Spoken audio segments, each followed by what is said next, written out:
Bonjour jeunes gens.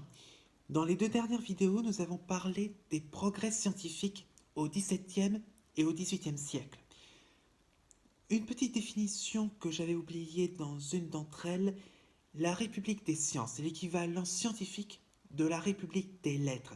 C'est une communauté de scientifiques qui se rencontrent et échangent leurs idées à travers des voyages.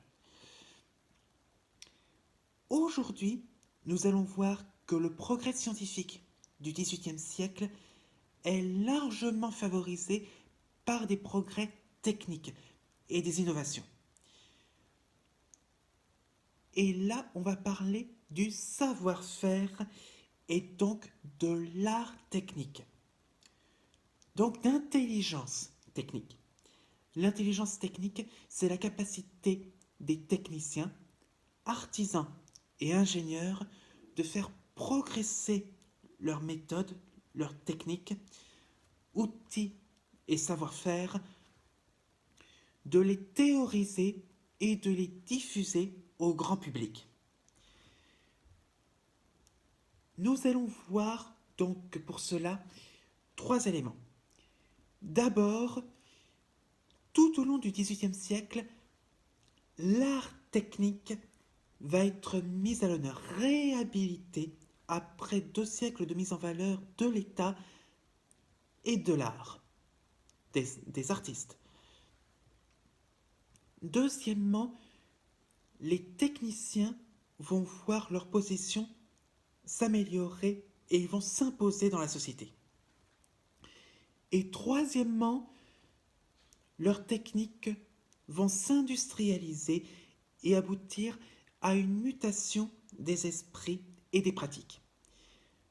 Alors commençons par la réhabilitation du savoir-faire.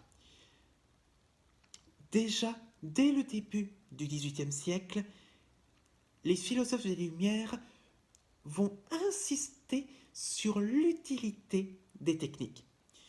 Dans l'encyclopédie, dont je vous ai parlé il y a quelque temps, Denis Diderot a beaucoup insisté sur les techniques parce qu'il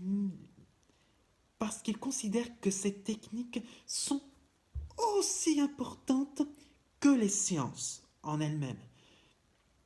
Pour lui, les progrès techniques favorisent les progrès scientifiques.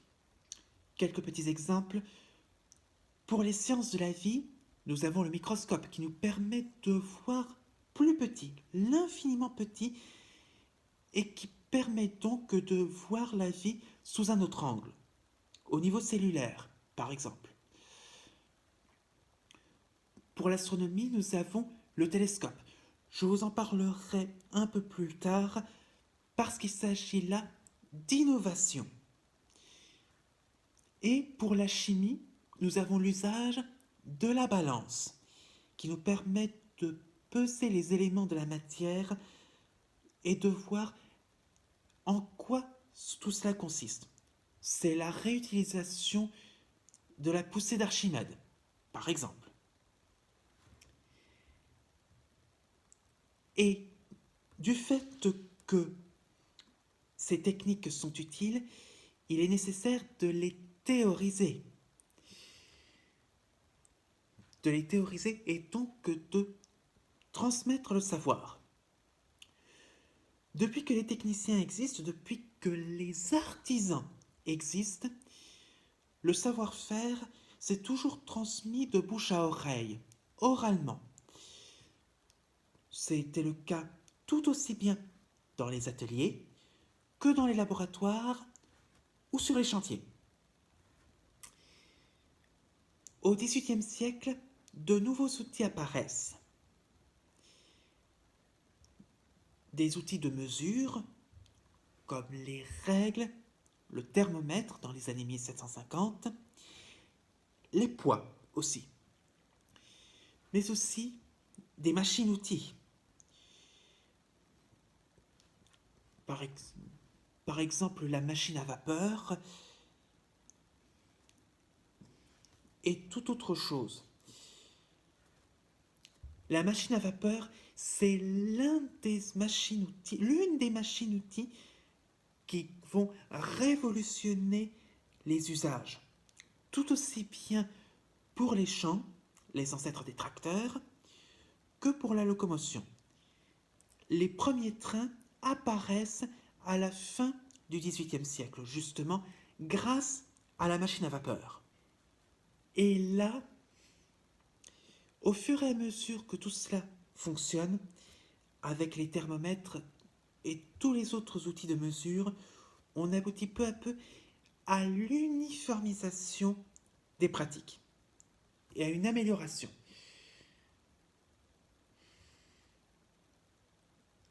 Et tout ceci intéresse du monde. Et qui dit nouvelle création, dit tôt ou tard diffusion. Et au XVIIIe siècle, les nouvelles techniques deviennent à la mode. L'usage par exemple des billets pour faire circuler leur argent au lieu des pièces de monnaie, or, argent, bronze. Les fameux assignats qui apparaissent justement à l'époque de la Régence, 1715-1722.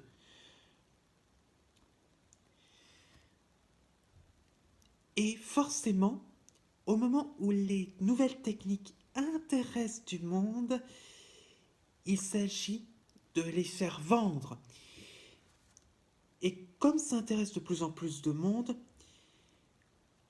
les marchés des inventions sont florissants.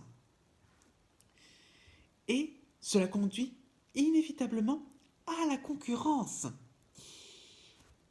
Et pour attirer le plus de monde possible dans la clientèle, les créateurs, les producteurs sont appelés à créer de nouvelles techniques, des nouvelles techniques marchandes. Et là, ils font appel aux imprimés. Et oui, encore et toujours l'imprimerie. Parmi ces nouvelles créations commerciales, ces nouvelles manières de faire du commerce, nous retrouvons les catalogues, les modes d'emploi, les affiches, et ainsi de suite. Aujourd'hui encore, ça se fait, c'est devenu monnaie courante. Aujourd'hui, pour allumer pour la première fois votre ordinateur, vous avez besoin de mode d'emploi. Et pour trouver de nouvelles recherches, trouver de nouveaux produits pour les acheter, vous avez besoin de catalogues. Vous y êtes habitué.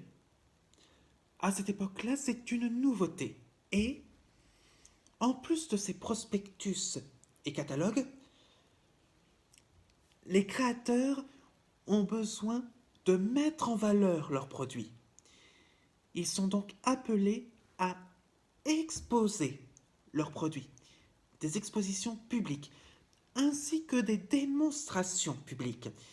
La machine à vapeur connaît ce genre de choses au XVIIIe siècle. Et aujourd'hui encore, les créations connaissent ce genre de choses. Démonstrations et expositions. Souvenez-vous de Frankie Zapata avec ses machines. Vous vous souvenez de cette fameuse traversée de la Manche avec ses machines. Tout ceci, c'est de la démonstration et des expositions. Et tout ceci conduit à des moyens techniques et à de nouveaux usages avec les mathématiques. Donc, c'est de la mise en valeur du travail des techniciens. Parmi les techniciens, nous avons bien entendu les artisans, que nous connaissons depuis l'Antiquité. Ils travaillent sur les chantiers, dans les ateliers et les laboratoires, je vous l'ai dit. Et ces chantiers, ateliers et laboratoires deviennent des lieux de rencontre des savants.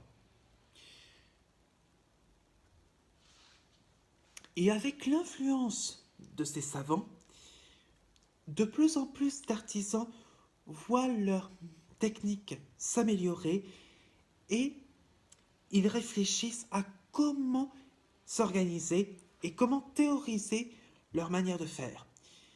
Ce qui fait qu'ils sont appelés à publier leurs œuvres et à faire en sorte que leurs travaux soient mis en valeur. Donc, ils deviennent des savants. Un petit exemple, le vernis de certain Jean-Félix Valin, qui a publié Art de faire et d'employer le vernis, ce qui illustre une certaine intelligence technique.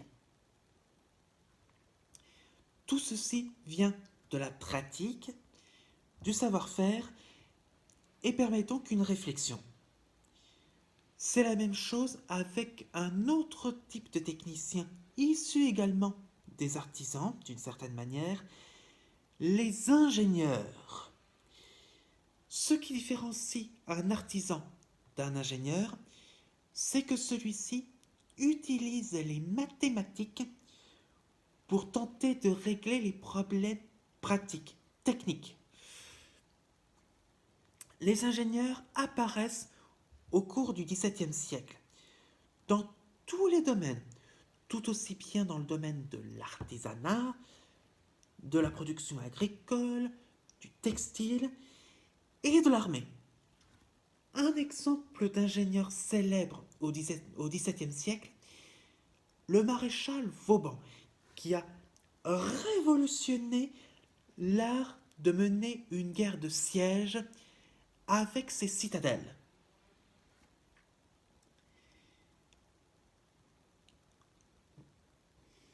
Mais on a également des femmes qui interviennent dans le domaine technique.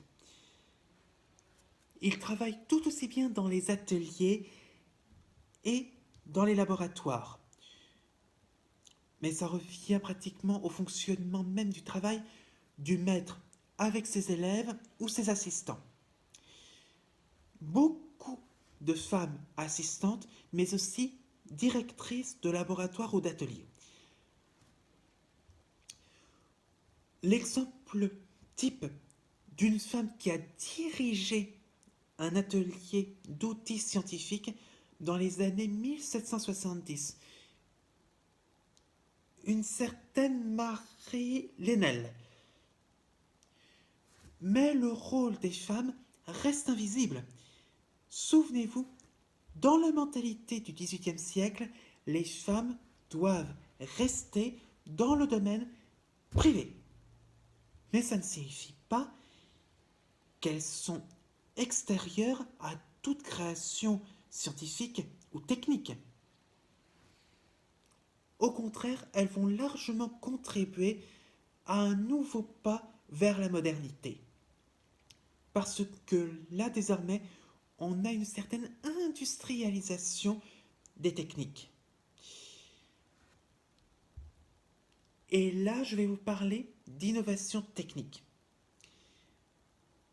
Certaines inventions et créations sont appelées à être modifiées, améliorées.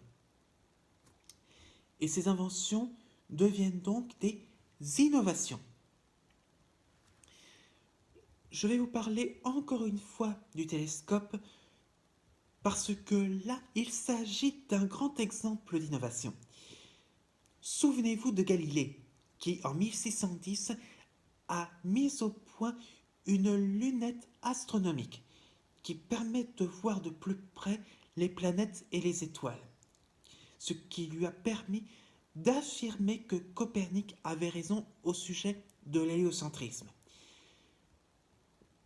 Depuis Galilée, les lunettes astronomiques sont progressivement modifiées, améliorées par de nouveaux techniciens et de nouveaux scientifiques, ce qui a conduit à l'apparition du télescope, qui nous permet de voir d'encore plus près et de voir l'immensité de l'univers.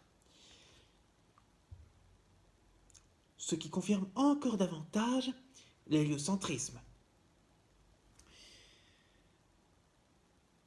Mais au XVIIIe siècle, il existe également des mutations des techniques. Et On a par exemple le cas des mines, ce qui conduit à un nouveau travail des ouvriers. Et du fait qu'à partir du XVIIIe siècle, on travaille désormais dans les mines, on a une nouvelle exploitation des travaux et grâce à la métallurgie, on aboutit à de nouvelles ressources. Nous passons du charbon de bois au charbon de terre, le charbon des sous-sols. Il n'est plus nécessaire de brûler le bois pour récupérer du charbon pour l'énergie. Ce qui aboutit à toute autre chose avec le réaménagement des territoires et donc une nouvelle exploitation de l'agriculture. L'agriculture, justement, connaît de grandes mutations tout aussi bien techniques que scientifiques. Avec les nouvelles charrues et les nouveaux moyens de travailler la terre, on aboutit à deux apparitions, l'agronomie et la physiocratie. L'agronomie, c'est une nouvelle sorte de science qui étudie les problèmes liés à l'agriculture, ce qui est totalement nouveau, parce que traditionnellement pour les paysans, on travaille la terre et c'est tout. Et les physiocrates, ce sont des savants et des philosophes qui considèrent que le travail agricole est la seule technique, la seule manière de faire qui produit de la richesse. Tout ceci est soutenu par les propriétaires terriens. Même dans l'industrie, on a ça.